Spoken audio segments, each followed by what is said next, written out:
everyone, and welcome back for more James and the Giant Peach. Now, I got a comment at our Zoom meeting last night that maybe I was taking too long with these read alouds. So maybe today's will be a little shorter. Chapter 37. It was really an amazing sight, and in 2 or 3 minutes, as soon as the people below realized that this now couldn't possibly be a bomb, they came pouring out of the shelters and the subways to gape at the marvel. The streets for half a mile around the building were jammed with men and women, and when the word spread that there were actually living things moving about on top of the great round ball, then everyone went wild with excitement. "It's a flying saucer!" they shouted. "They're from outer space! They're men from Mars, or maybe they came from the moon." And a man who had a pair of binoculars to his eyes said, "They look pretty peculiar to me, I'll tell you that." Police cars and fire engines came screaming in from all over the city and pulled up outside the Empire State Building.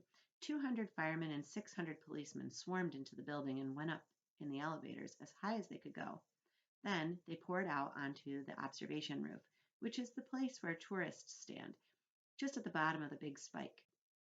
All the policemen were holding their guns at the ready with their fingers on the triggers, and the firemen were clutching their hatchets.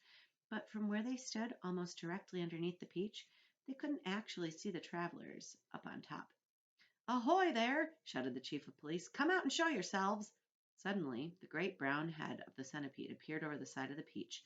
His black eyes, as large and round as 2 marbles, glared down at the policemen and the firemen below. Then his monstrous, ugly face broke into a wide grin. The policemen and the firemen all started shouting at once. "Look out!" they cried. "It's a dragon! It's not a dragon, it's a wampus! It's a gorgon! It's a sea serpent! It's a proc! It's a manticore!" 3 firemen and 5 policemen fainted and had to be carried away. "It's a snozwanger!" cried the chief of police. "It's a wangdoodle!" yelled the head of the fire department. The centipede kept on grinning. He seemed to be enjoying enormously the commotion that he was causing. "Now, see here," shouted the chief of police, cupping his hands to his mouth. "You listen to me. I want you to tell me exactly where you've come from." "We've come from thousands of miles away," the centipede shouted back, grinning more broadly than ever and showing his brown teeth. "There you are," said the chief of police. "I told you they came from Mars." "Well, I guess you're right," said the head of the fire department. At this point, the old green grasshopper poked his huge green head over the side of the peach, alongside the centipede's. 6 more big, strong men fainted when they saw him.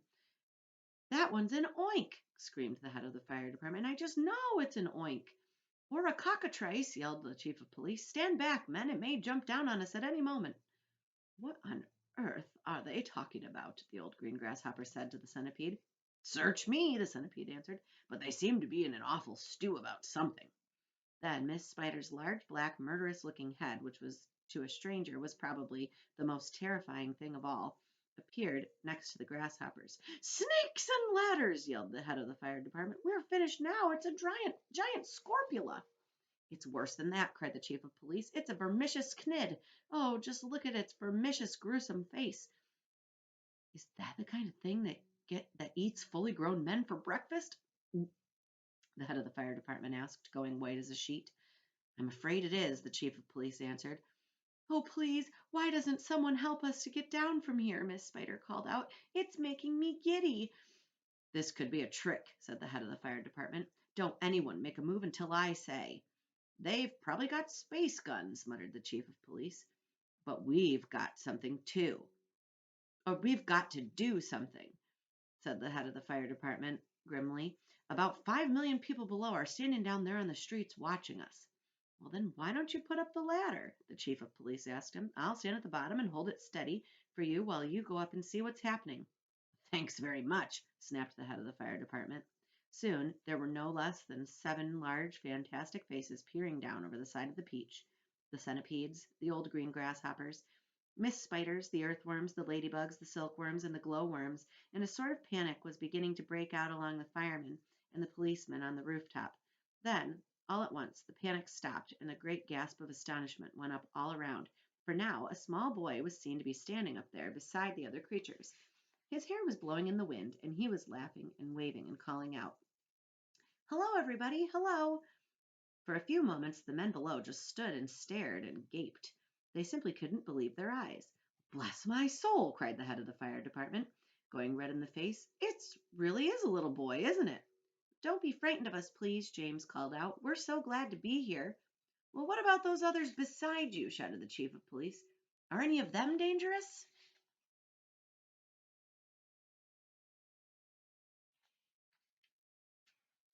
Of course they're not dangerous, James answered. They're the nicest creatures in the world. Allow me to introduce them to you one by one, and then I'm sure you will believe me. My friends, this is the centipede, and let me make it known. He is so sweet and gentle that, although he's overgrown, the Queen of Spain again and again has summoned him by phone to babysit and sing and knit and be a chaperone when nurse is off and all the royal children are all alone. Small wonder, said the fireman, they're no longer on the throne. The earthworm, on the other hand, said James, beginning to expand, is great for digging up the land and making old soils newer. Moreover, you should understand he would be absolutely grand for digging subway tunnels and for making you a sewer. The earthworm blushed and beamed with pride. Miss Spider clapped and cheered and cried. Could any words be truer? And the grasshopper, ladies and gents, is a boon in millions and millions of ways. You have only to ask him to give you a tune, and he plays and he plays and he plays. As a toy for your children, he's perfectly sweet. There's nothing so good in the shops. You've only got to tickle the soles of his feet, and he hops and he hops and he hops. He can't be very fierce, exclaimed the head of all the cops.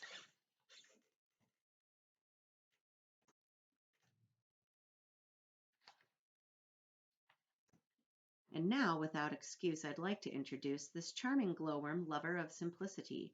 She is easy to install on your ceiling or your wall, and although this smacks a bit of eccentricity, it's rather clever, for thereafter you will never have the slightest need for using electricity. At which no less than 52 policemen cried, if this is true, that creature will get some fabulous publicity. And here we have Miss Spider with a mile of thread inside her, who has personally requested me to say that she's never met Miss Muffet or on her charming little tuffet. If she had, she'd not have had frightened her away. Should her looks sometimes alarm you, then I don't think it would harm you to repeat at last 100 times a day. I must never kill a spider, I must only help and guide her, and invite her in the nursery to play.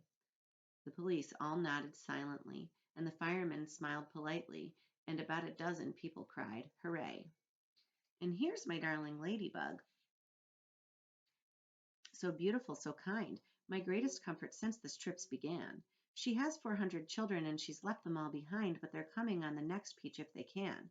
The cops cried, she's entrancing, and the firemen started dancing, and the crowds all started cheering to a man. And now the silkworm, James went on, whose silk will bear comparison with all the greatest silks there are in Rome and Philadelphia. If you would search the whole world through, from Paraguay to Timbuktu, I don't think you would find one bit of silk that could compare with it.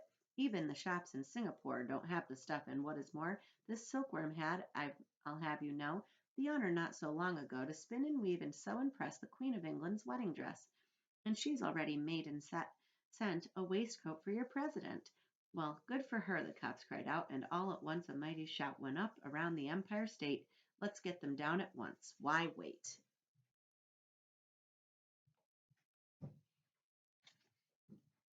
And we'll have to see what happens when they get them down tomorrow.